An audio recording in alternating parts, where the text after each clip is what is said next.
विषारी दारू प्रकरणामध्ये आरोपींच्या घरावर आता कारवाई होणार आहे।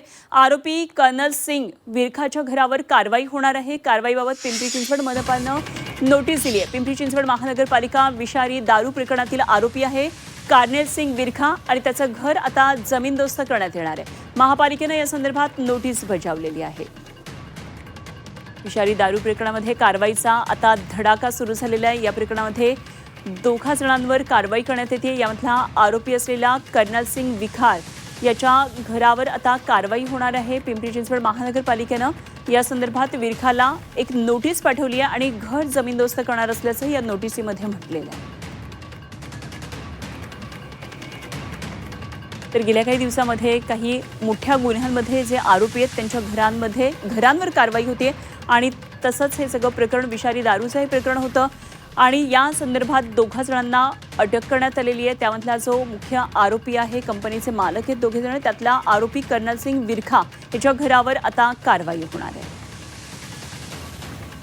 आणि या संदर्भात आमचे प्रतिनिधी कैलासपुरी यांनी घेतलेला आढावा पाहूया। होता त्या घराला खाली करण्याचे आदेश आणि स्वतःहून पाडण्याचे आदेश जे आहेत ते पिंपरी चिंचवड महानगरपालिकेने विरखा याला दिलेले आहेत। त्यापूर्वी मी त्याच घरामध्ये आहे। त्यापूर्वी या ठिकाणी नागरिक जे आहेत ते घरातील साहित्य जे आहे ते घेऊन जाताना दिसत आहेत। एकूणच महापालिकेनं ही इमारत जी आहे ती अनधिकृत असल्याचं सांगितलेलं आहे। हे घर जे आहे ते अनधिकृत असल्याचं सांगितलेलं आहे। ते पाडण्याचे आदेश, स्वतःहून पाडण्याचे आदेश महापालिकेने विरखा आणि त्यांच्या कुटुंबियांना दिलेले आहेत। आता विरखा जे आहे ते दोन्ही कर्नल सिंग विरखा हा पोलिसांच्या ताब्यात आहे। त्यामुळे महापालिकेचे अधिकारी जे आहेत ते या घराला जमीनदोस्त करणार आहेत। आता महापालिका अधिकारी नेमकं किती वाजता ही कारवाई सुरू करणार आहेत हे पाहणं महत्त्वाचं ठरणार आहे।